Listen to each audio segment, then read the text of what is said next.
Hello, I'm Michael Young, and today I want to talk about loneliness, lack of confidence, and all the stuff that prevents us from interacting with our fellow humans. At the end of this course, I hope I will have inspired you to take your first steps towards starting a new life, maybe with someone new, or that you may have renewed that special relationship. Positive thinking has a habit of delivering these kind of things, so let's see what we can do between us to make them happen. As humans, we were never meant to be alone for long periods. We are a tribal species evolved to live within recognized family units. We crave the company of others and work better as part of a team. However, thousands of years of civilization has gradually eroded the role of the traditional family, and the end result for many in the Western world is an epidemic of loneliness. Whilst some time alone, especially for those who choose to meditate, is proven to be incredibly therapeutic, extended days or even weeks of isolation have the complete opposite effect. For those experiencing such loneliness, it becomes more difficult to be positive. But if you are in this position right now, be assured it is not impossible to change your life. And if you are ready, we can begin. You are going to need a pen and paper, as well as the purple wristband we sent earlier. The wristband is there for you to ping when you are feeling negative.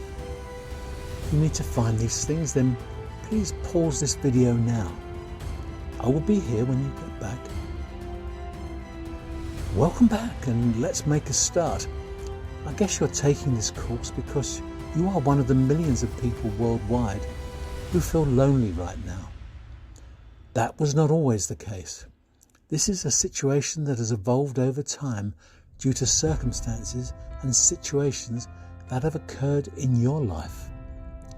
I would guess that this could be due to old age, where former friends have moved away or passed over, divorce, disputes with old friends and family, being out of work and leading to homelessness, leaving a major institution such as the armed forces. It could also be a number of other things, which is why I now want you to think back to the moment when loneliness first began for you, because that's where we have to start if we're going to rebuild your life. And here is the important part. I want you to write down how you reacted to that situation. Did you shut yourself away? Decide to stop talking to someone? You get the idea.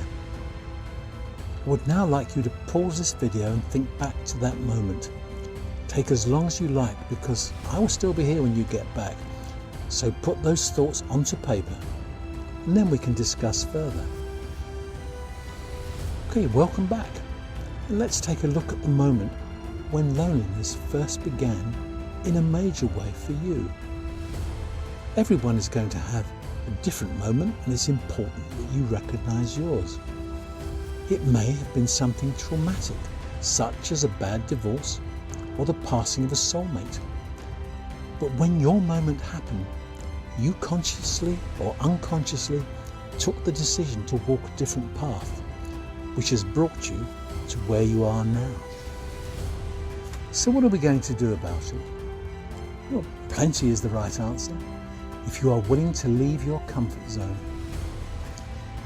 The first step is to decide that you are fed up talking to the wall.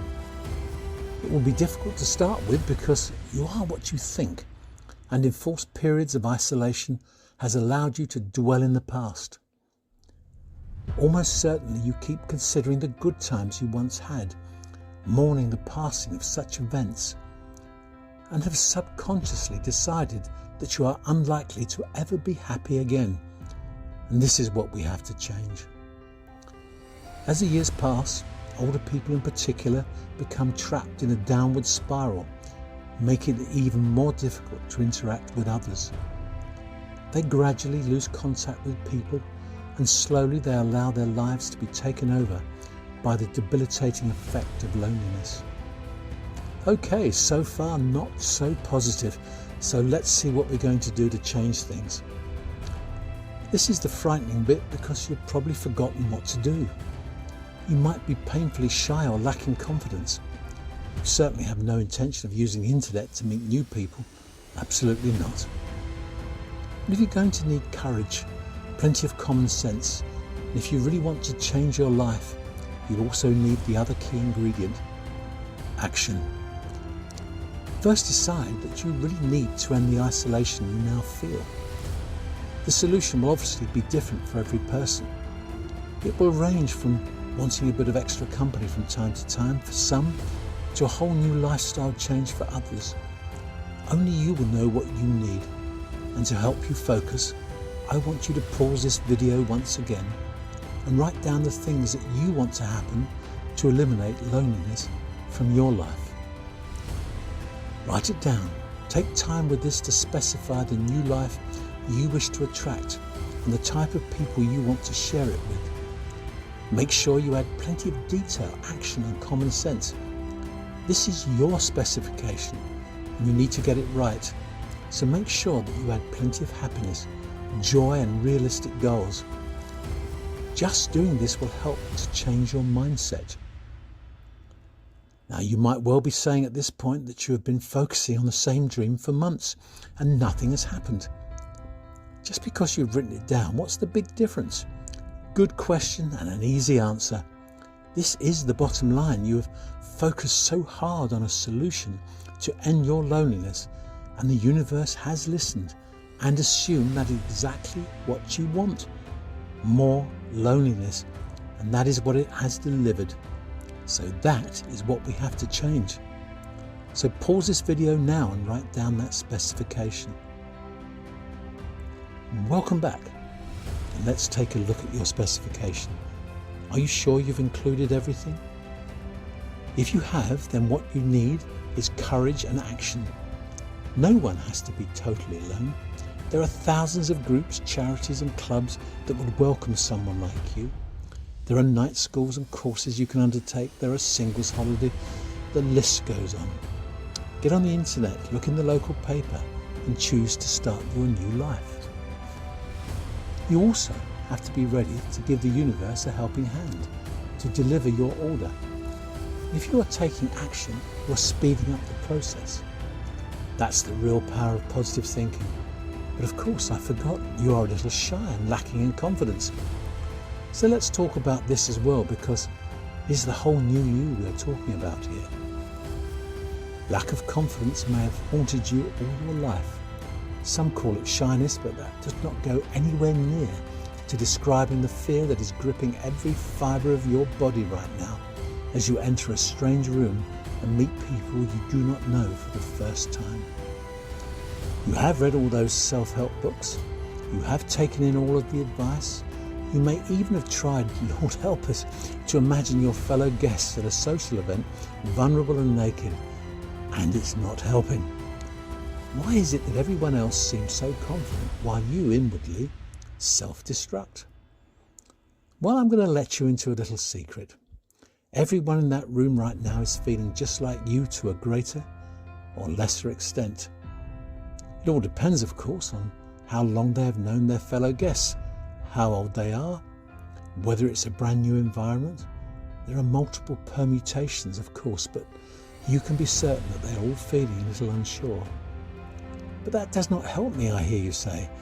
I just want this feeling to go away, to be less shy and to be that confident, outgoing person. Fear and anxiety are holding me back, and it's been the same all of my life. Okay, so we've worked out the problem. Well, what are you going to do about it? Sorry, you will have to speak up. I didn't hear you. Surely you're not wanting or waiting for me to give you the answer. The solution is in your hands. I do not mean to be cruel, but when you focus on how bad and unsure you're feeling, you don't stop to consider what others are having the same problem. And they do have the same uncertainties. What's that you say? No one could be interested in me? I'm not that good looking. I don't have any special skills. I'm overweight. Well, I'm looking your way right now and I'm thinking, there is no way I can speak to you either. expect you will notice that big spot on the end of my nose, and my teeth have turned black with red wine, and I always manage to say the wrong thing when I see someone attractive. Why can't I be as confident as you? You starting to get the picture? Probably, but I know you still have that fear. Your throat is choked up. So let's get back to positive thinking, but combine it with some common sense and ask ourselves a few questions. What is the worst thing that can happen to you if you conquer your fears and start a conversation with that person?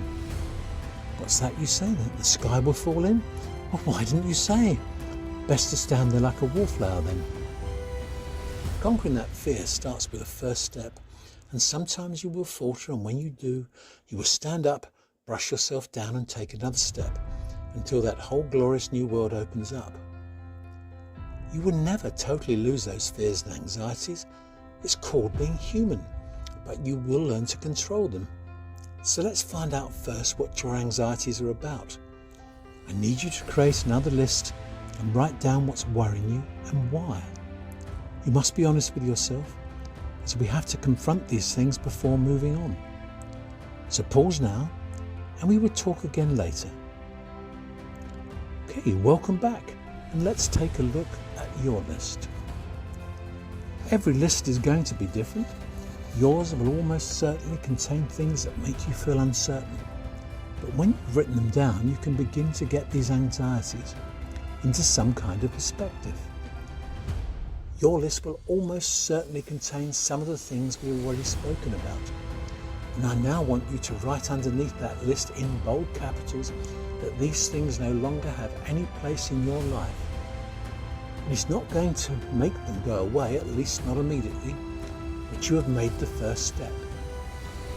You have to do this because right now you've lost control of your anxiety, and it is dictating your entire lifestyle, and we need to get you out into the wider world again. So this positive thinking deal starts with giving yourself permission to be anxious. In simple terms, you have to start choosing when you're going to worry. You will feel ridiculous when you first start to do this, but you must set aside time in every day when you choose not to worry about the bad stuff. Might just be an hour or two, or just a few minutes to begin with. Think of it as having a tea or coffee break. During the times when you consciously choose not to be anxious, you must substitute your thoughts for something more positive, things that give you joy or make you smile. When the bad thoughts intrude into these worry-free breaks, you must tell them to wait their turn until you have finished. Yes, you will feel foolish, but so what? You are taking common sense action to beat the blues, and are substituting your thoughts with the power of positive thinking, and the universe will get a new message from you, and it will like what it's hearing. In time, you will find that these positive thinking periods or tea breaks will become a little longer, and you will not have to try so hard to keep out the bad stuff. Only you can do this. But by taking control of your thoughts, you are taking the first steps towards beating anxiety and shyness and becoming a better and stronger person. If it in turn forces you to laugh at yourself as you announce your regular tea breaks privately or to the world at large, then feel free to turn it into a game. By having these breaks, you are letting light into your life, and slowly it will take over from the dark. And in time you will eliminate anxiety from your life, and you will be ready to see what the world has for you. Please feel free to start as soon as you're ready. Good luck.